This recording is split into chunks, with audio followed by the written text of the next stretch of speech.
think American schools teach too little about evolution. A lot of the information regarding evolution is taught uncritically. I don't think this is good science education for the students in that district, and apparently neither did his colleagues nor his superintendent. Our job is to teach the adopted curriculum, and that's what we follow. The controversy is about whether a science teacher can actually give students evidence that's critical of Darwin's theory of evolution. We want them to learn a religiously inspired critique of science based on faulty interpretations and non-existent facts. Separation of church and state could crumble under mounting pressure from those I could not verbally share any of this information with my students. The role of a high school teacher is not to be on the cutting edge of research. I have never seen such intolerance in a political issue.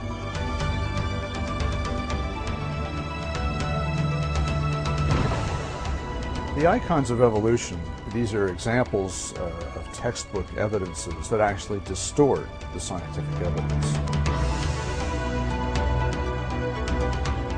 The controversy in modern times is not between science and religion, it's between two different interpretations of the same scientific evidence.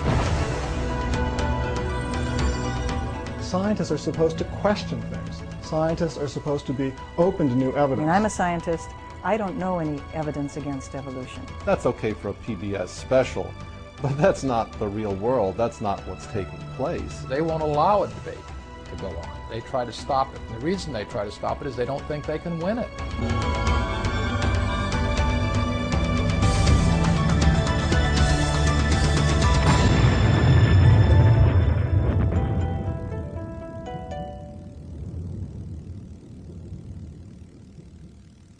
According to DeHart, teachers and textbooks are not presenting an accurate representation of evolutionary theory.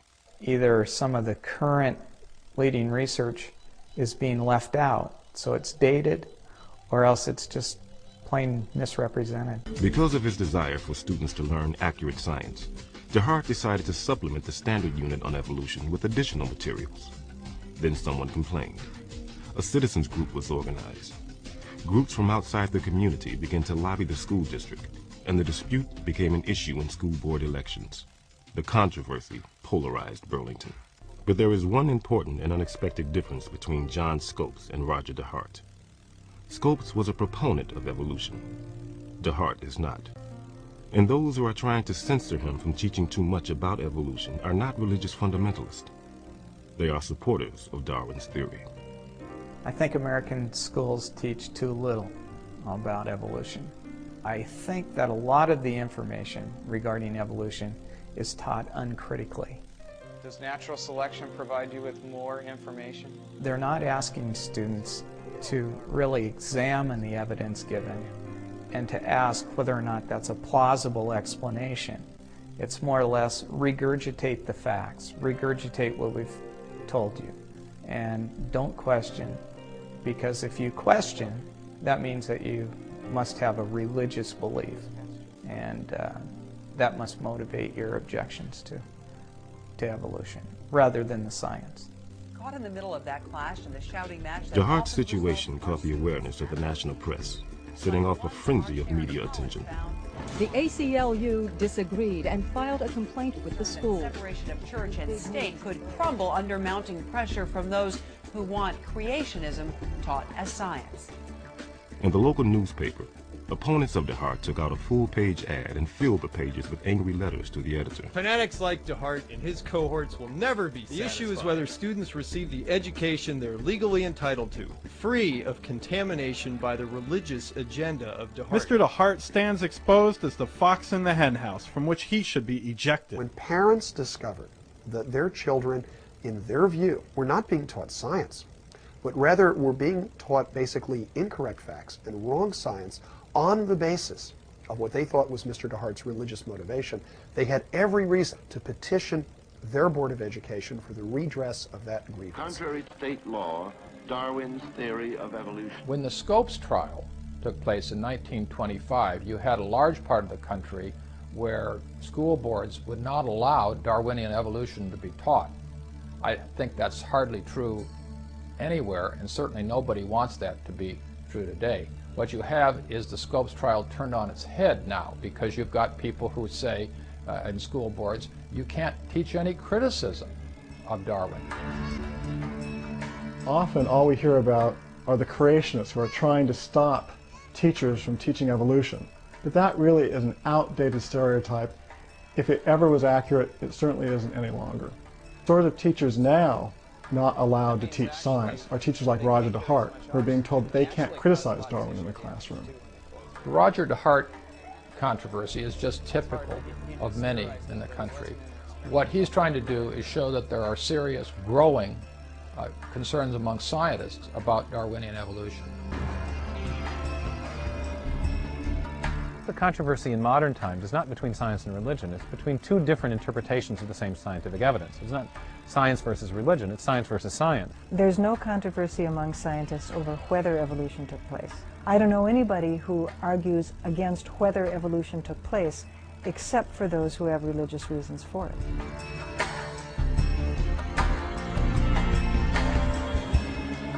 Anytime anyone criticizes Darwin's theory of evolution, evolutionists immediately cry, it's about religion. Well, claim that all skeptics about Darwinian orthodoxy or Christian fundamentalists stands refuted by me. It's obviously not true. I'm neither Christian nor a fundamentalist.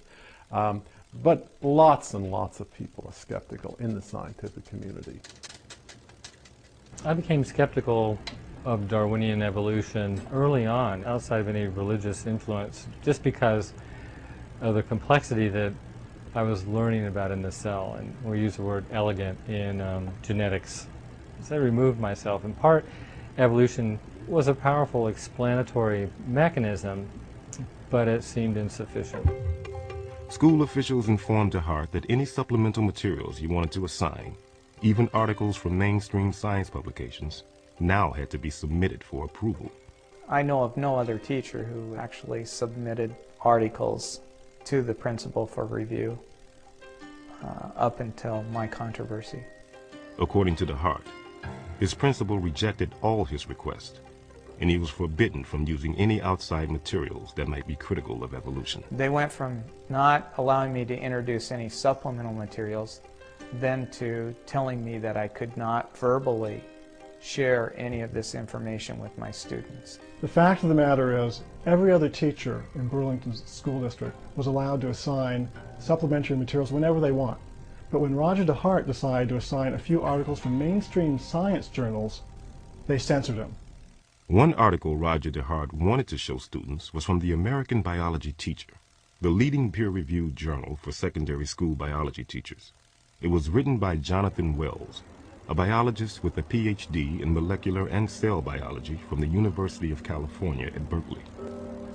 Wells is one of a growing number of scientists raising objections to Darwin's theory. In his article, Wells points out how many textbooks continue to use fraudulent drawings of embryos made by 19th century German Darwinist Ernst Haeckel. Ernst Haeckel was a German biologist and artist, a contemporary of Darwin's, who, among other things, made some famous drawings of vertebrate embryos, fish, humans, salamanders, chicks, turtles, and so on. And in those drawings, Haeckel tried to show that all these different vertebrates look very much the same as early embryos. Their early similarities showed that they came from a common ancestor, and differences arose only later. The problem is that he faked his drawings. The early vertebrate embryos don't really look that similar at all. The problem with Haeckel's drawings wasn't just that they were inaccurate, they were actually false in many cases. But the real damage was done when these drawings entered into biology textbooks decades ago, and they've never really been taken out. If you open a high school biology text now, or even a college biology text, you'll find these drawings, although they may not refer to them as Haeckel's drawings, and in fact, they trace their ancestry directly to Haeckel. Pictures of the embryos. And it's really damaged our understanding of development and our understanding of biology in general. It's clear that Haeckel may have fudged his drawings somewhat to look more like his ideal than they actually are. Now, does that actually take away from what we know about the relationship of embryology to evolution? Not a bit. The whole Haeckel's embryo story has been greatly blown out of significance. It is a minor footnote in the history of science, and actually it's been known for 10 or 15 years that Haeckel's embryos are not to be relied upon. The reason why the diagrams are reproduced is because they're easily available. There's no copyright on them. It's an easy way to illustrate a point. And I would argue that the basic point that's being illustrated by those drawings is still accurate. Go back earlier in development, the different classes of vertebrates look even more different. According to Wells, Haeckel, in many modern textbooks, misleads students not just because of fake drawings, but because they leave out the earliest stages of embryonic development. What students are shown as the first stage of embryonic development is actually the mid-stage. And very few textbooks show those earliest stages, and yet that's the whole point. It's the earliest stages that are supposed to be the most similar, and they're not. Some textbooks actually use photographs of embryos, but they pick only that stage and those classes that happen to look most similar. And they omit the earlier stages, and they omit those classes that don't look similar. So that, to me, is picking the evidence very carefully to support the theory, and that's not good science. Wells is a critic of Darwin's theory, but even staunch evolutionists like Harvard's Stephen Jay Gould have criticized the use of diagrams based on Haeckel in textbooks. Stephen Jay Gould wrote an article for Natural History saying that we need to let go of these drawings, that basically that they're not needed. But when DeHart requested permission to let students read Gould's article, that request was turned down too. Why does Mr. DeHart feel so strongly to have these articles read? Well, it's because he wants to call into question the whole issue of whether evolution happened. I don't think this is good science education for the students in that district, and apparently neither did his colleagues nor his superintendent. We have a science curriculum. We have a mainstream science theory called evolution. Our job is to teach the adopted curriculum, and that's what we follow. But just how important are Haeckel's embryos? And does a single textbook mistake even matter? If Haeckel's embryo drawings were the only problem with biology textbooks, I would agree that this is an isolated error. The problem is that it's not the only problem. In fact, says Wells, today's textbooks are filled with outdated examples for evolution, which many evolutionary biologists no longer consider good science. In a recent book, he calls these the icons of evolution. The icons of evolution, these are examples of textbook evidences that have taken on a life of their own. They go far beyond the truth, far beyond the facts, and have become symbols, in effect, of Darwin's theory. Symbols that actually distort the scientific evidence. In many cases, they're called icons by Darwinian biologists themselves.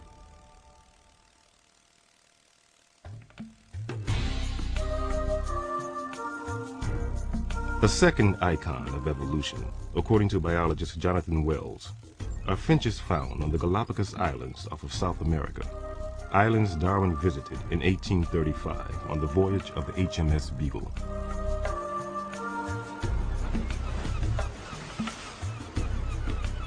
Another icon of evolution are some species of birds on the Galapagos Islands that are very similar except for the size and shape of their beaks. And it's thought, and it's quite possible, that they evolved from a common ancestor because of having to eat different foods on the different islands.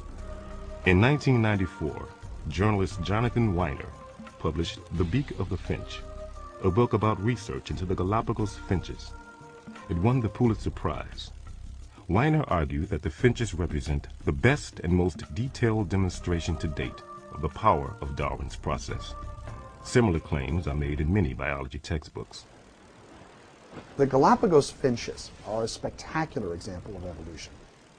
When the food quality, in other words, the kind of food that was available, changed as a result of a drought or a particularly rainy year or something like that, over the course of just a couple of years, they could see dramatic changes in the beak sizes in various populations. Natural selection can drive changes of a structure, like the beak, in one direction in response to selective pressure, not just fast enough to account for what would be required for Darwin's theories, but actually 50 to 100 times faster than that. A severe drought could cause many of the finches to die and leave only those with larger beaks. So in the following generation, the average beak size was increased. And some textbooks extrapolate this over 200 years or so and say that a few of these events strung together could transform these finches into a new species by making their beaks larger.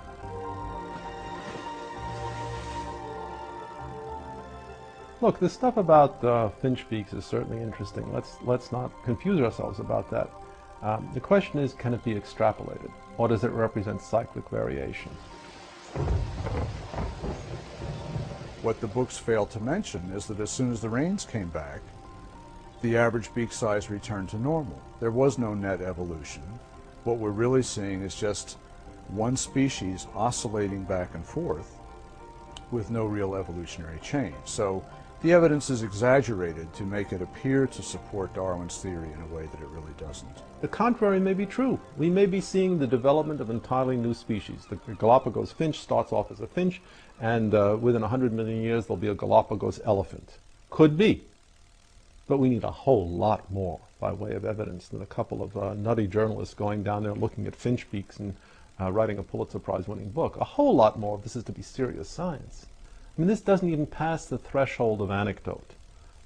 Finch beaks change in size. Yeah, they do. They change in shape too. It seems to be correlated with seasons. It seems to be a regress back toward the mean when the seasons change again. If this is the part of a spectacular evolutionary extrapolation, let's have additional reasons for thinking that. The changes are temporary, they oscillate back and forth, and they don't go anywhere. So, as evidence for the origin of species, Darwin's finches really don't work. Critics of Darwin's theory say that finch beaks provide a good example of microevolution, small changes within a species or gene pool. But it does not by itself provide evidence for macroevolution, which is the origin of fundamentally new organisms and body plans. When we look at dogs, no matter how far back we go, it's dogs. When we look at bacteria, no matter what we do, they stay bugs. We should have far more flexibility, far more plasticity under laboratory conditions than we actually do, if Darwinian theory or anything like that were correct. According to critics of Darwin's theory, the problems facing macroevolution can be clearly seen in yet a third icon of evolution, the four-winged fruit fly. In opening a biology text, one will often see a picture of a four-winged fruit fly. Now, as we know, ordinary fruit flies have only two wings. Four-winged fruit fly has not only its regular set of wings, but a second set of wings just next to that.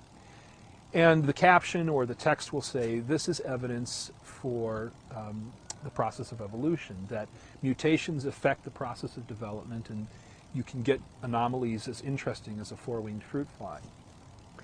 Well, it turns out that the four-winged fruit fly is actually a very poor example of Darwinian evolution, certainly. There are no muscles attached to it, so the second set of wings is effectively dead. The fly is a hopeless cripple. It's kind of like having a small plane with an extra pair of wings tied to its tail. The fly can only survive in the laboratory, and it would be selected out by natural selection in the wild. So it's not a step forward in evolution. It's an evolutionary dead end. Modern Darwinian theory, known as neo-Darwinism, is based on the idea that randomly occurring mutations in genes provide the raw material needed for evolution to work. The idea that mutations are considered the engines of evolution has only one problem: there's no evidence to support it. So if you think about changes in the genetic code, can you think of any changes that would be beneficial or helpful to organisms? Almost all mutations are deleterious. Almost all of them do the organism absolutely no good.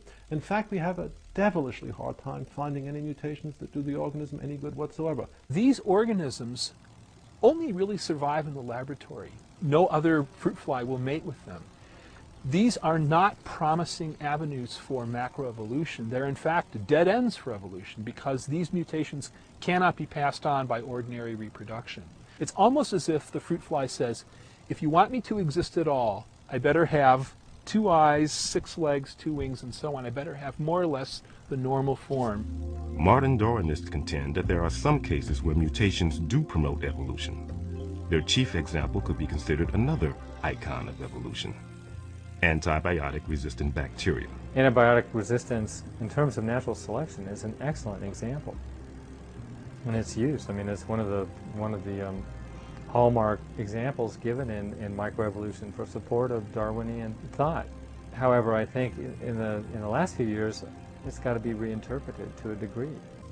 Laboratory research shows that when an antibiotic is applied to literally billions of bacteria cells in a petri dish, a few mutated cells that happen to be resistant to that drug remain. Those few cells can then give rise to a colony of resistant bacteria. The question is, how well does this mutant strain survive in the long run? This can be measured in what scientists call fitness cost.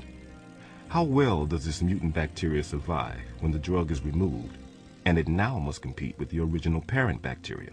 These organisms are not able to grow with the fidelity, the robustness that the original parent did, and that's one of the things that we've been looking at. So you can take a culture of cells that are sensitive to the drug, plate them out on petri dishes that have the drug, but there's a single colony coming up that's resistant to the drug. One cell that gave rise to this colony was resistant to the drug out of 4 billion. If this is the parental strain, we now have a mutant, we grow them up separately, and then we put them in the same test tube without the drug.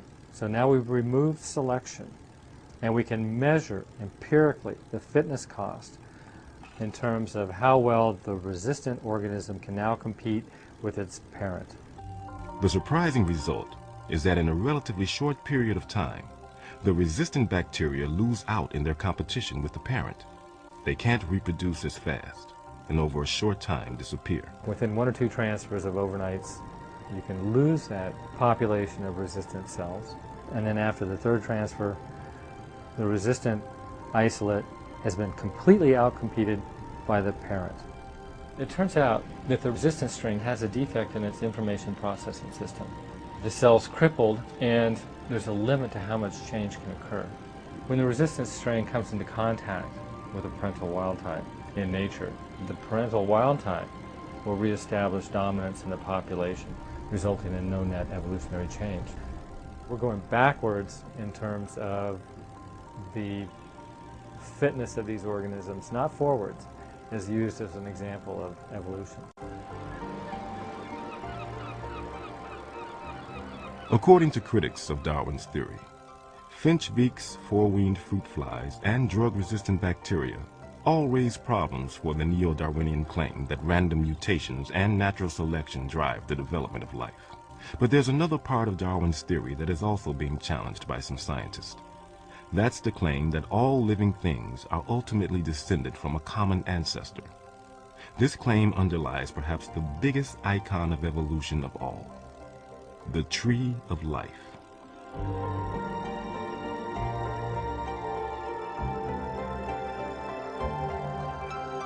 The classical Darwinian picture of the history of life is that of a tree, that these small incremental changes build up and they branch out, and so you start from very simple life and eventually you get everything that we have around us, from elephants to alligators to chimpanzees and everything in between.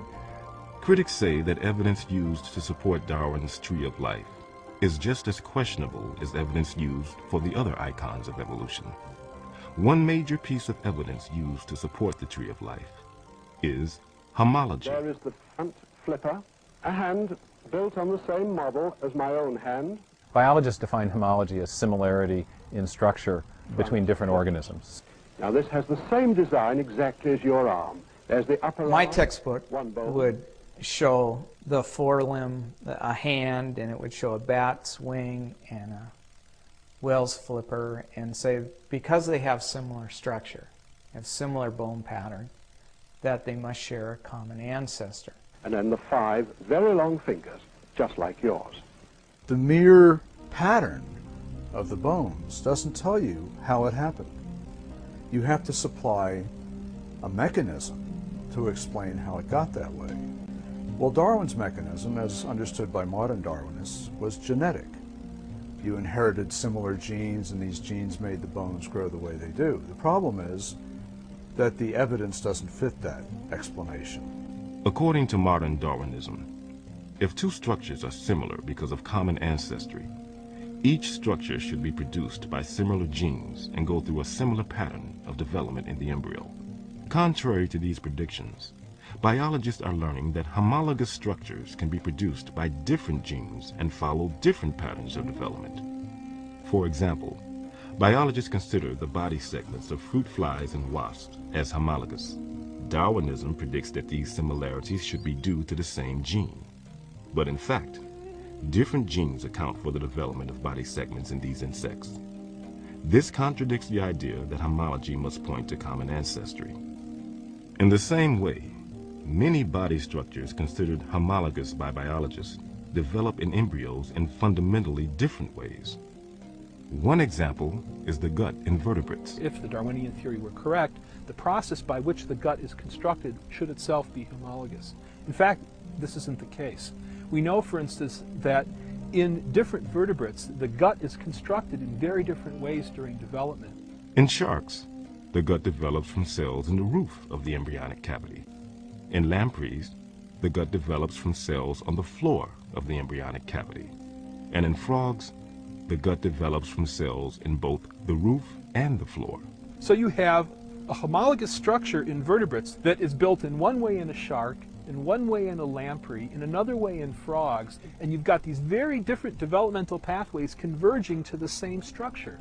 This is very hard to reconcile with Darwinian common descent. These marine reptiles were built on much the same plan as you are. I would say in the past 20 years of studying this problem that biology is now entering what can only be described as a revolution, because the evidence is so overwhelmingly against the conventional neo-Darwinian view. Now, what about those other reptiles that flew in the air? If homology doesn't provide evidence for the tree of life, what does? A second proof usually offered is the fossil record. According to most biology textbooks, fossils show the gradual development of life from simple to complex over hundreds of millions of years. But a growing number of scientists say that this textbook story is incomplete and even misleading, because it ignores an extraordinary event in the history of life known as the Cambrian explosion.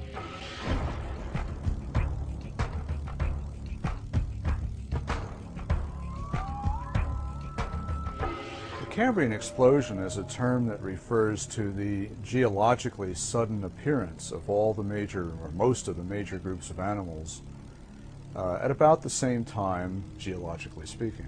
Most geologists date the Cambrian explosion at 530 to 520 million years ago. The Cambrian explosion is a name given to a geologic event, really, the appearance in the fossil record over a period of about 10 million years or slightly less of skeletonized fauna that includes many living phyla for the first time.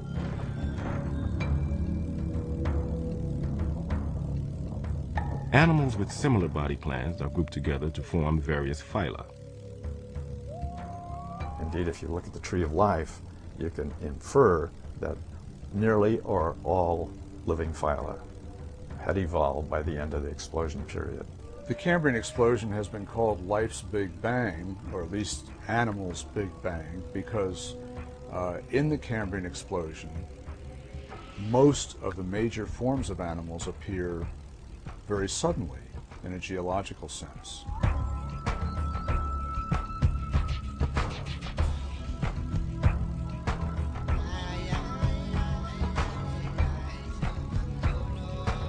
From nothing, we have almost everything, almost overnight, geologically speaking.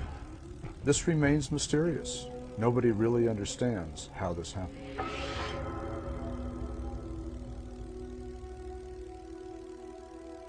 The explosion is real in the sense that the fossils are real. There they are.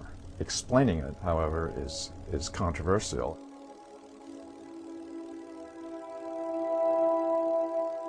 We're not sure just how far back animals originated before the explosion, or what the events were that led up to it. In Darwin's theory, if you think of the branching tree, Darwin's branching tree, the common ancestor down here and the different modern forms of animals up here, you would have one form to begin with, and then it would gradually diverge into slightly different forms and more different until you get the major differences that we see now. The problem with the Cambrian explosion is that all these major differences appear together at the same time, with no fossil evidence that they descended from this common ancestor.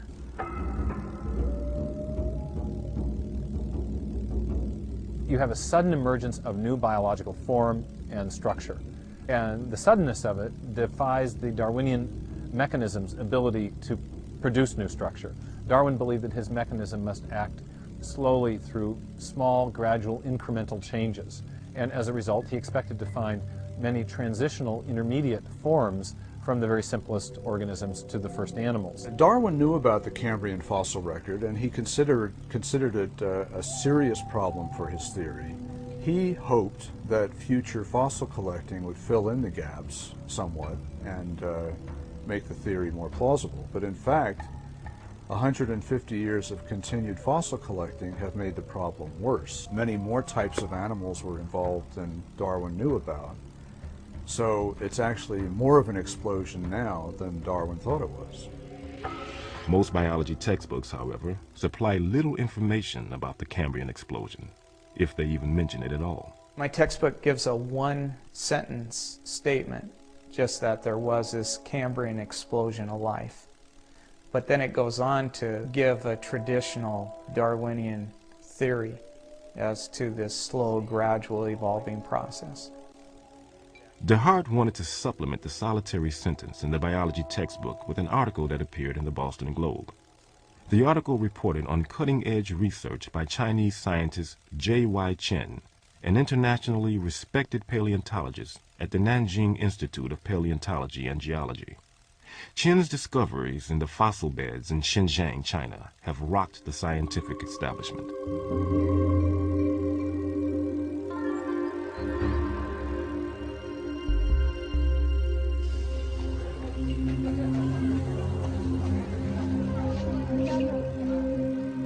Located in the province of Yunnan in southern China, Xinjiang has some of the world's best preserved fossils from the Cambrian era. Darwinism helps them maybe only telling a part story for evolution. According to Chen, the fossils he's discovered turn Darwin's tree of life upside down.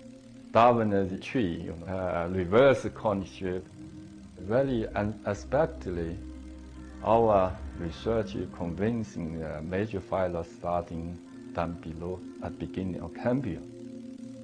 Base is wide, gradually narrow, so this is almost turned on different way.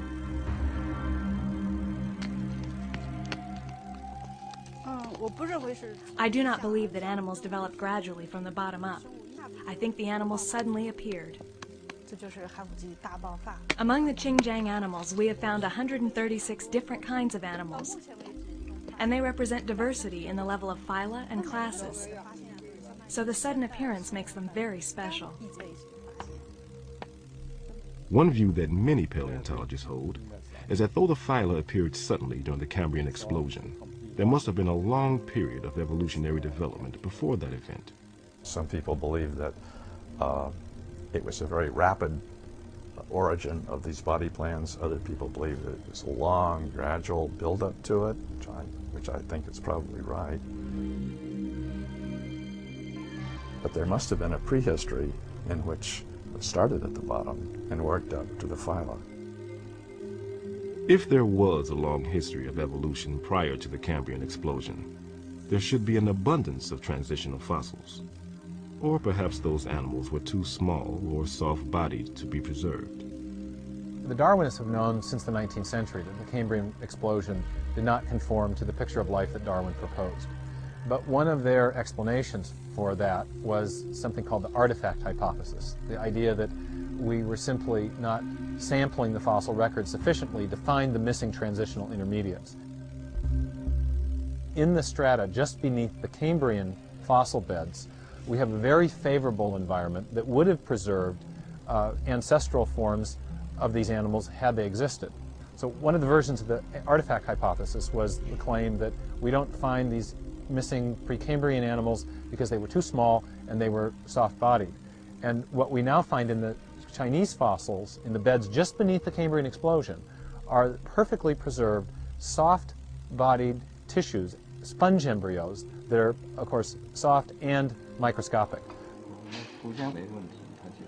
The new finds in the Chengjiang formations really completely put to rest the artifact hypothesis. If you can preserve an embryo, you can preserve an animal. If those animals were there, then we should have found them, and they're not there.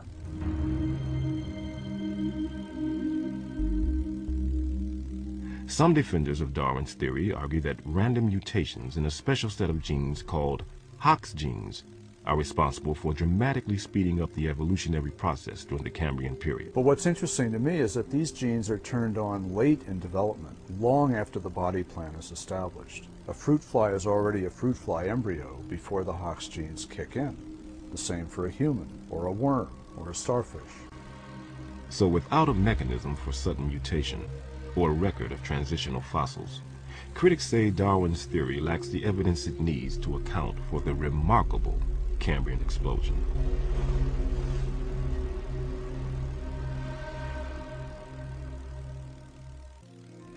While scientists in China are being allowed to raise tough questions about Darwin, back in Burlington, Roger DeHart's request to show students the article about the Chinese fossils is refused. But he's in for an even greater disappointment. After 15 years of teaching biology in his district, DeHart is informed during the summer that he has been reassigned.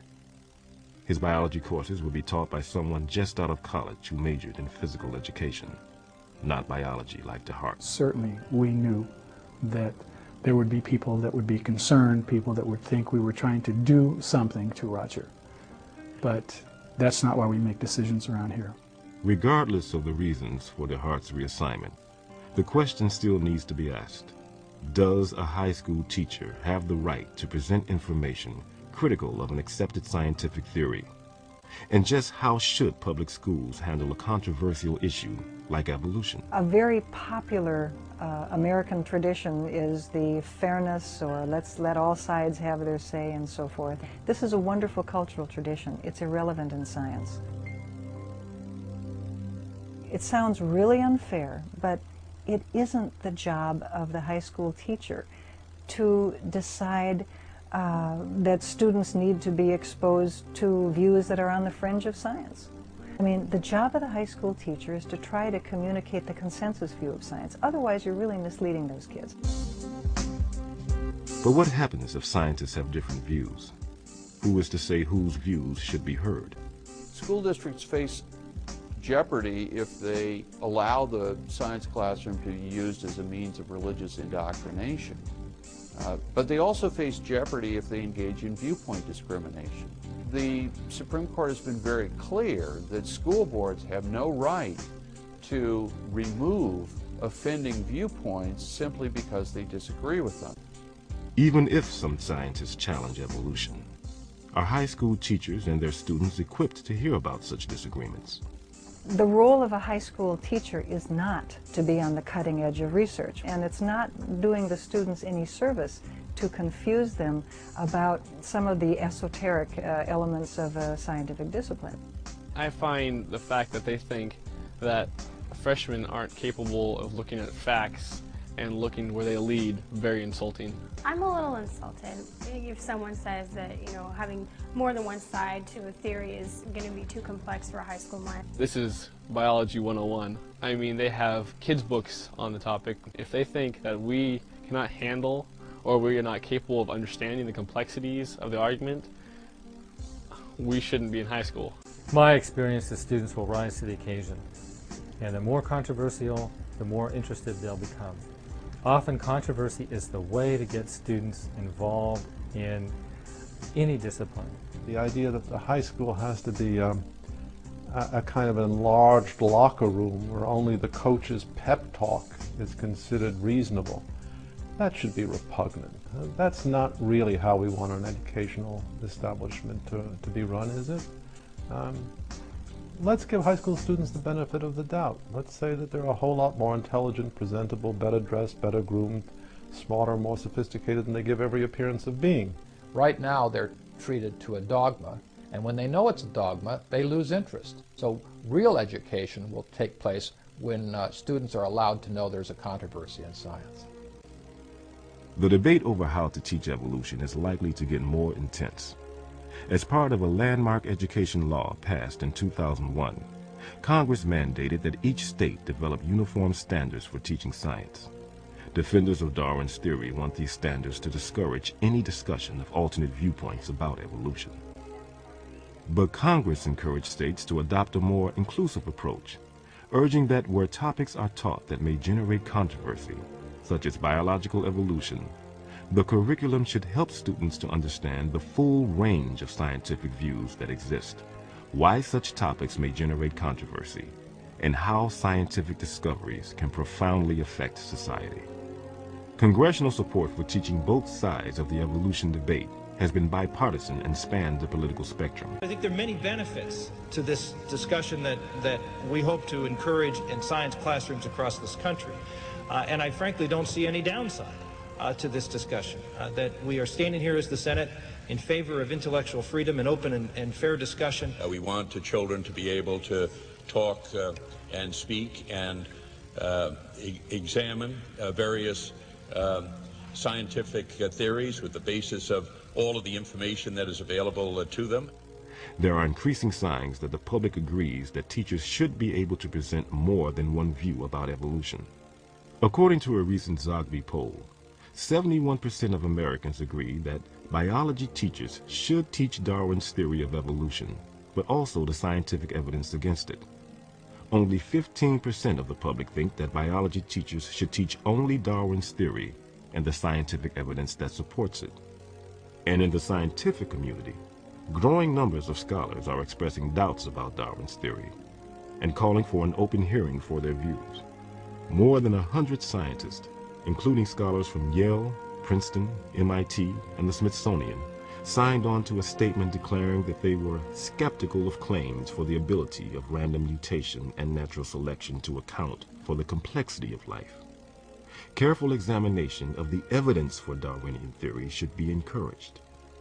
The declaration ran as an ad in the prestigious New York Review of Books. Some school districts are allowing teachers more freedom to discuss the controversy over evolution. High school biology teacher Doug Cowan has been supplementing the approved curriculum for years. I start my unit on evolution with a statement that says we're going to teach evolution as science. We're going to show not only the confirming evidence and the support that it has in a very forceful way, but we're also going to show some of the anomalies of evolutionary theory that are bringing many scientists to doubt whether Darwin had it right in the beginning. There's a false belief out there that it's somehow unconstitutional or against the First Amendment to allow a teacher to criticize Darwin's theory in the classroom. And that's just absolutely false. Teaching the controversy is really striving for fairness and mutual respect when we approach a controversial issue. I think a school board that does that has the least likelihood of offending either the legal requirements or the political community in which they operate. The call for greater openness comes too late for Roger DeHart. No longer allowed to teach biology in the Burlington School District, DeHart resigns his position and takes a job in another district. I've always considered myself as being a science teacher and wanting to teach accurate science. I don't have a desire to be subversive just to be subversive.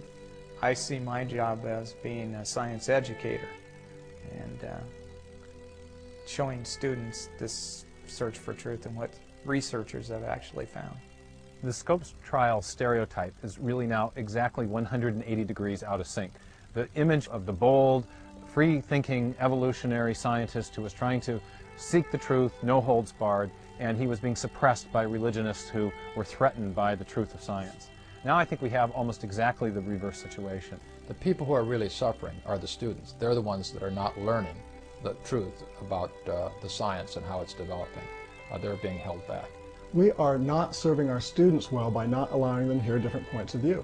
We're not training them to be good scientists. Scientists are supposed to question things. Scientists are supposed to be open to new evidence. I think the best thing I can do as a science educator is to get students to critically think, to be able to look at evidences given and to be able to interpret those evidences, to ask questions and to make observations. So teach it more and teach it critically. You know, this is the exceptional area that you can't criticize this doctrine of Darwinism. It's a bad precedent. What's the loss? What do we risk? Just what do we risk if some of the profound, exciting, deeply perplexing, vexing issues of biology are presented honestly? Should we teach students the controversy about evolution? Absolutely. This is a controversial theory. Are we going to teach students the truth about it or not?